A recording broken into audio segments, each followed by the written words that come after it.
రెండవ అష్టభాగ్యములో రెండవది, శోకార్తులు ధన్యులు, వారు ఓదార్చబడుదురు.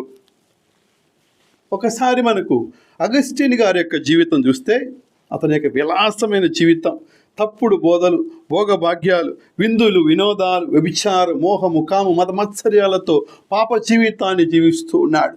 అతని కొరకు, భర్త కొరకు ఎన్నో నిద్రలేని రాత్రులు గడిపింది పునీత మోనికమ్మ.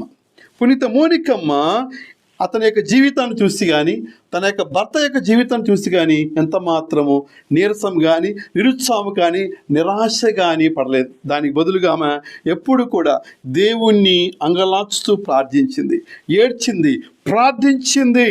ఎంత మాత్రము దేవుని విడిచిపెట్టలేదు. ఆయన తప్పకుండా న్యాయం చేస్తాడు, నా ప్రార్థన ఆలకిస్తాడు, నా కన్నిటి లెక్క పెడతాడని అలాంటి గొప్ప మనసుతో, విశ్వాసముతో, ధైర్యముతో ముందుకు సాగింది పునీత మోనికమ్మ గారు.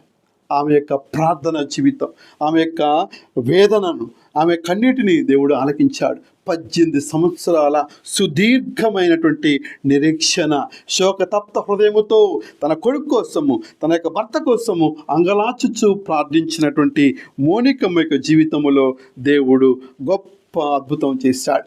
కొడుకు మార్పు చెందాడు, కొడుకు యొక్క భర్త మార్పు చెందాడు. ఆ మార్పు ద్వారా, ఆ మార్పును చూసి, ఆ గొప్ప అంతస్తులకు పిలవబడినటువంటి అతని యొక్క కొడుకు యొక్క జీవితాన్ని చూసి ఆమె సమాధానముతో మరణించింది. ప్రియమైన సహోదరి సోదరులారా, యెషయా గ్రంథము 57:18 సెలవిస్తుంది, పరితపించు వారికి ఓదార్పును నీవు దయచేయదువు, వారి కన్నీటిని నీవు లెక్క పెడతావు, వారికి దయచేస్తావు కనుక వారికి ఓదార్పునిస్తావు. ఈ లోకములో వారికి ఎడబాటు ఉండదు, వారు ఎడబాసిపోరు, దిక్కులేని వారికి అనాథలుగా ఉండరు.